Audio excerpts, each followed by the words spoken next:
Hello दोस्तों, आपका स्वागत है यूट्यूब चैनल में। आज का विषय है हिस्ट्री ऑफ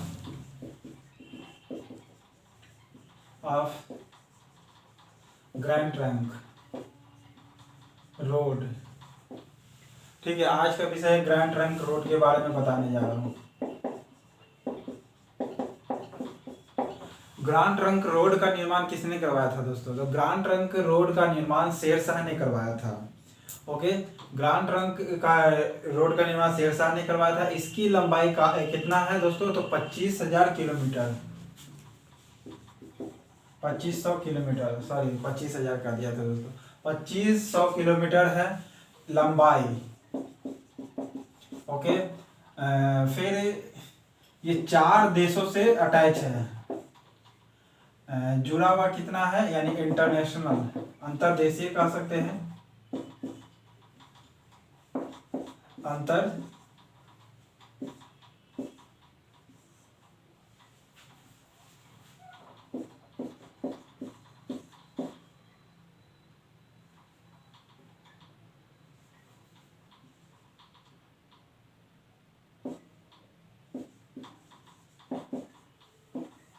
अंतर्देशीय कह सकते हैं, अंतर्देशीय 4 देशों का अंतर्देशीय रोड कह सकते हैं।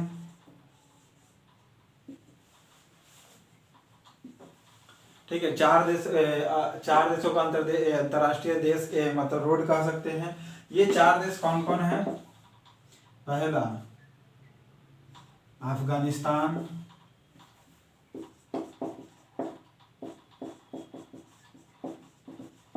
अफगानिस्तान, दूसरा है आपका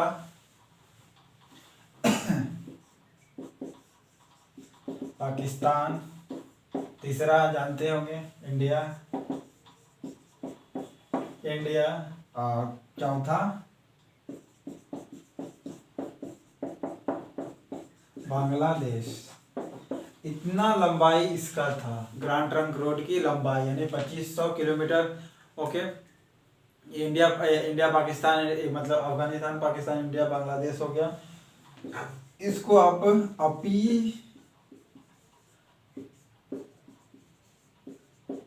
अपीब के नाम से याद रख सकते हैं। ठीक है, अ से अफगानिस्तान, पी से पाकिस्तान, आई से इंडिया, बी से बांग्लादेश।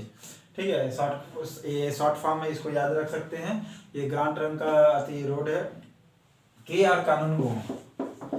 आर जो कानून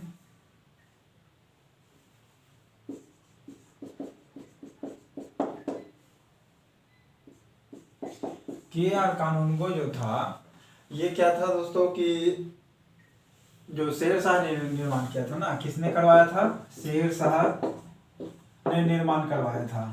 ओके, शेरशाह ने निर्माण करवाया था। के आर कानूनगो ने कहा था कि शेरशाह यानी अफगान साम्राज्य की ये क्या थी? फेफड़ा या धमनिया कहा था, फेफड़ा या धमनिया कहा था किसका?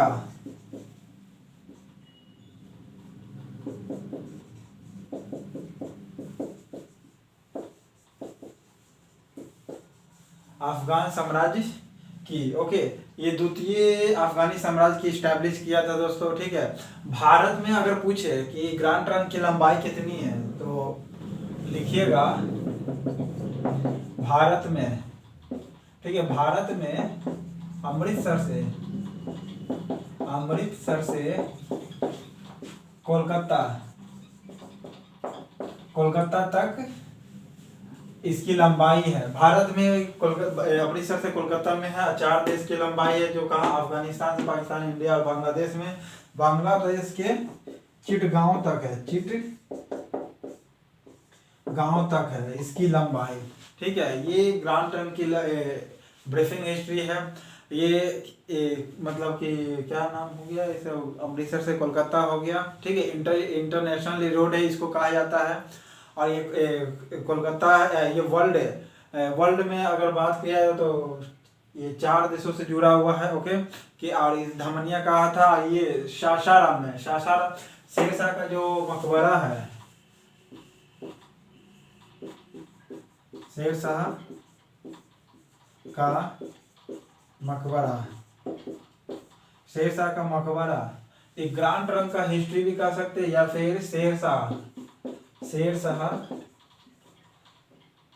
का इतिहास भी कह सकते हैं। शेरशाह या ग्रांड ट्रंक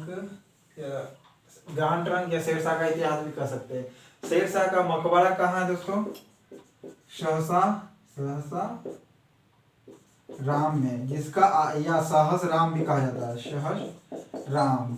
आज का नाम क्या है? शासा राम।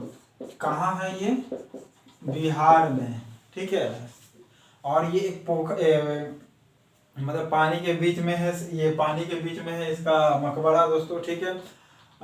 ये इसने सरहिंदी का युद्ध लड़ा था, ओके। फिर सरहिंदी के युद्ध में क्या होता? हुमायूं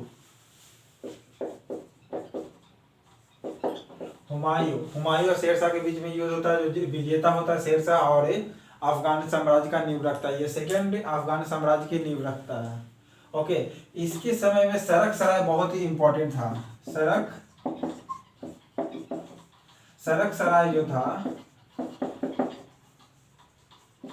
इम्पोर्टेंट था। इसके समय में क्या था? सड़क सराय बहुत इंपॉर्टेंट था, जो महत्वपूर्ण था। फिर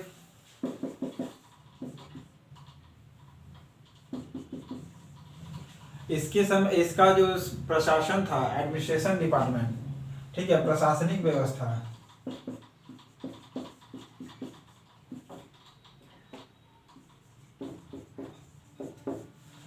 प्रशासनिक व्यवस्था काफी मजबूत है। प्रशासनिक व्यवस्था मजबूत का मतलब कह सकते हैं कि इसके समय में मतलब इतना व्यवस्था मजबूत था। जैसे कि एक एग्जांपल लेके बताता हूँ, मतलब बताया वो एग्जांपल आएगा क्वेश्चन में, उसको टिक जरूर करिएगा। हो सके तो ये भी क्वेश्चन पूछ सकता है, मतलब ये जो अभी बोलने जा रहा हूँ।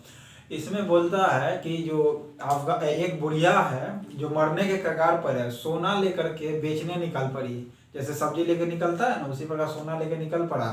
पर मजाल नहीं कि किसी को हिम्मत है कि उस बुढ़िया से सोना छीन ले, डाकू हो या चोर हो, ओके। क्यों? क्योंकि वो जानता है, चोर यानी जो उसे छीनेगा, कि हमको ये जो है क्या नाम है, शेरशाह हमको कितना बड़ा सजा देगा।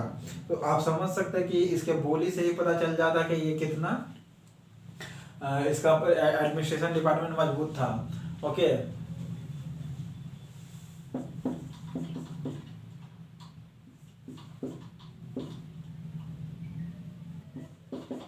कानूनगो कौन होता है दोस्तों? ये भी शेरशाह से संबंधित जुड़ा हुआ है, ओके। और भी शेरशाह से संबंधित है क्या? इस प्रकार मतलब शेरशाह से कानूनगो होगा भू राजस्व व्यवस्था। भू राजस्व व्यवस्था उसके समय में कितना था दोस्तों? तो भू राजस्व व्यवस्था 1/6 से 1/10 था, ओके। मतलब इसके समय में ये नहीं कि 50% ले लिया गया था, ओके। अलाउद्दीन खिलजी के समय भले भू राजस्व व्यवस्था लिया जाता था 50%, लेकिन इसके समय में अब ऐसा नहीं था, ओके। बचपन का नाम इसका क्या रहता है? फरीद खान। बचपन का नाम रहता है फरीद खान, ओके। इसी के सेनापति क्या रहता है ना, मतलब इसी का मतलब शेरशाह का सेनापति का युद्ध जो हुमायूं और शेरशाह के सेनापति के बीच में युद्ध होता है, और विजेता कौन होता है? तो हुमायूं, ओके। क्योंकि उस समय अब शेरशाह रहा नहीं, तो निश्चित तो नहीं कह सकते, लेकिन हाँ एडमिनिस्ट्रेशन व्यवस्था यानी प्रशासनिक व्यवस्था को नहीं संभाल पाया। इस कारण से क्या होता है? शेरशाह यानी अफगान साम्राज्य का अंत होता है, ओके। तो इस प्रकार देख सकते हैं शेरशाह का है। और लोहानी, एक लास्ट लोहानी जो होता है इसका सेनापति होता है, और लोहानी ही इसको शेरशाह की उपाधि देता है फरीद खां को, ओके।